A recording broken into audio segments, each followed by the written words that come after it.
Hello, people. In this one, I'm going to react to casually explained. Now, I used to watch, and technically, I still watch this channel. And this guy, he's been making a lot of good videos that are really entertaining. His sarcasm is on fleek. But he doesn't upload, consistently. He uploads like once every year or something. So this video has been 1 hour since of me recording this reaction. But yeah, let's just get to it. This video is sponsored by Incogni. When someone says they were born in the year 2002, I automatically think, damn, this is the oldest looking 6-year-old I think that his voice changed. This is very interesting. I've ever seen. While I won't be using that 2002, I automatically think, damn, this is the oldest looking 6-year-old I've ever seen. While I won't be using that one when they ask me about the island, I was born in 1996, making me just barely a millennial, meaning I'm somewhat of an expert. I was born in 1996 as well. It's right near the edge. Just barely a millennial, meaning I'm somewhat of an expert on my older cohort who thinks doggo, pupper, adulting, and having an actual wedding to a real person they love is still a thing, while also being able to tell Gen Z that making fun of us for skinny jeans doesn't do anything. We inherited housing prices and 3 financial crises from the baby boomers. You will not even remotely psychologically affect us. You will not even remotely psychologically affect most of us. The first thing we have to do is obviously define the generations, which in the textbook is 1981 to 1996 for millennials and 1997 to 2012 for Gen Z. Problem is it can be hard to tell when you're kinda in the middle because to the outside observer, Gen Z might look a lot older than they are on account of all the Botox and filler, whereas millennials look a lot younger than they are on account of all the Botox and filler, meaning you have to look at behavioral cues to tell the difference. Because us millennials are trying so hard to cling on to our youth, we're in fact only differentiable from Gen Z by 3 things: ankle socks, hairlines, and when a DJ says, "Put your hands up," we do it with an open palm, whereas Gen Z does it with a closed palm. Gen Z does this because you automatically close your hand when you associate with dropping down to the floor, whereas millennials raise an open palm because we don't think Black Lives Matter. While it might sound like I'm here representing my fellow millennials, I did only squeak in there by 1 year, and there are some millennialisms that are too ancient even for me. Take for example answering the phone. Why? Similarly, Gen X still texts like they have an old school brick phone, meaning all of their messages are like, yo, bring drinks, see you at 5, sunglasses emoji, which is at least chill and straight to the point. Millennials, in contrast, have all evolved the 2-thumb texting technique, meaning they're able to send you a single paragraph-long text like it's an email that you avoid opening at all costs until you really have to respond. Gen Z, on the other hand, sends multiple messages to indicate punctuation or a different thought, usually ending it with a skull emoji to tell you they've died and will no longer be texting you back. If you're a smug elder millennial who's like, why does my younger sibling send 4 messages back to back when they could have just typed it in 1 message? That shit is so annoying. First of all, if you're annoyed because you have your phone on vibrate when I'm texting you, you can stick it up your ass. Second, if you look at literacy statistics recently, Gen Z doesn't know how to read, so they don't know how to punctuate in the first place. And lastly, multiple messages is clearly the superior form of texting, anyone except your boss, because it allows you to better punctuate your rap battles with the homies.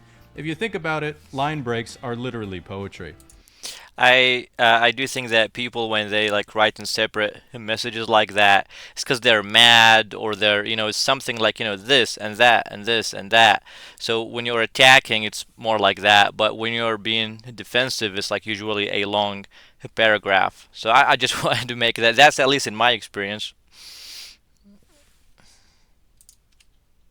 Punctuate your rap battles with the homies. If you think about it, line breaks are literally poetry.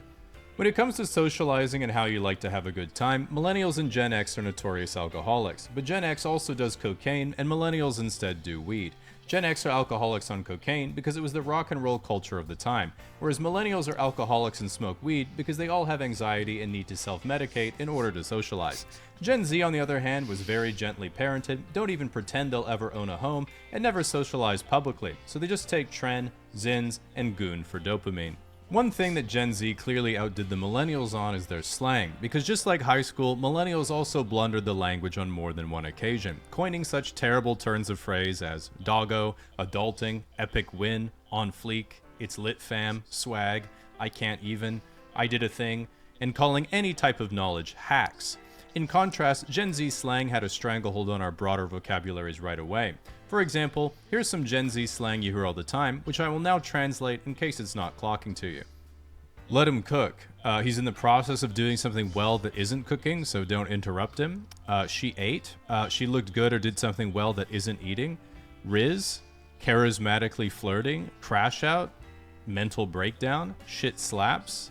It's really good. Fire, it's really good. Hits different, it's really good. Bussin', it's really good. Gas, it's really good.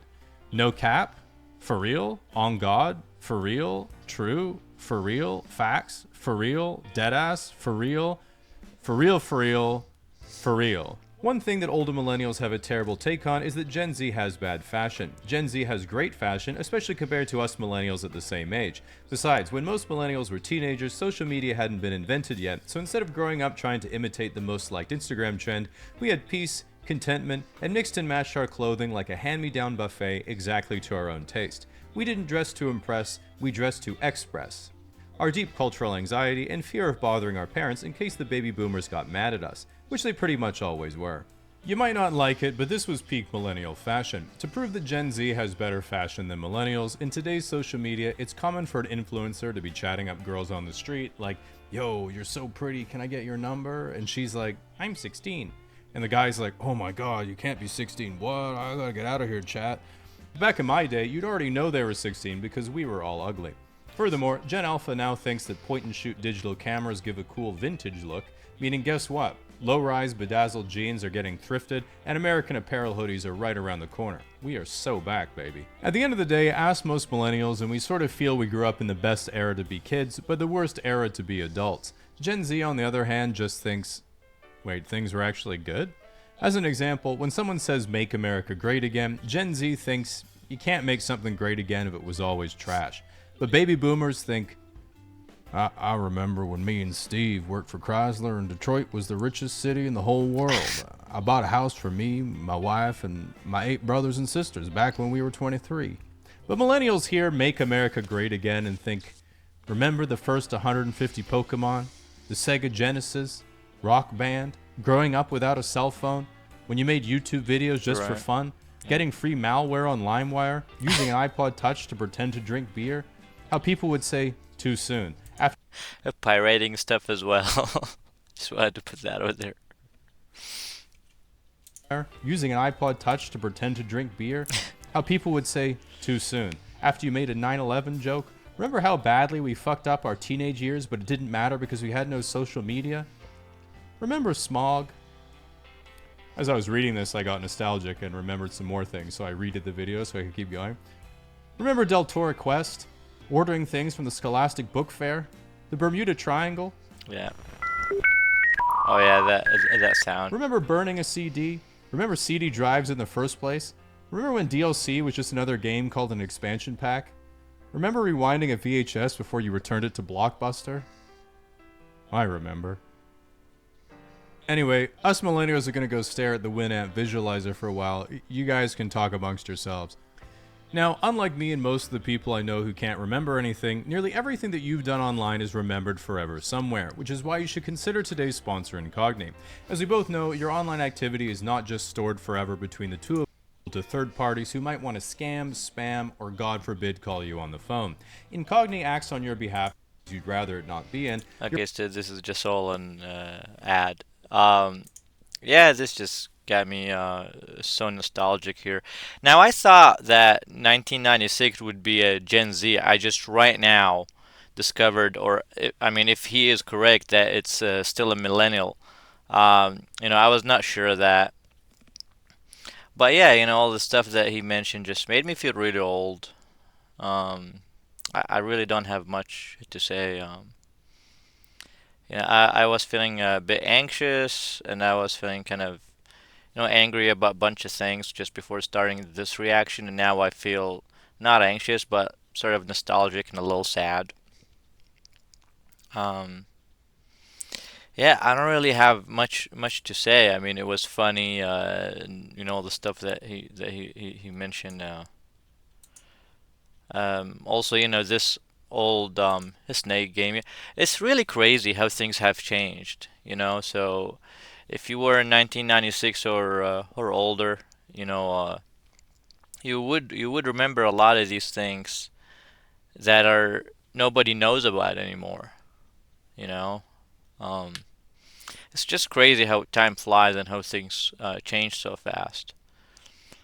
And I'm hoping you guys have a good day. This is the end of my reaction here. I really don't have a lot of things to say here.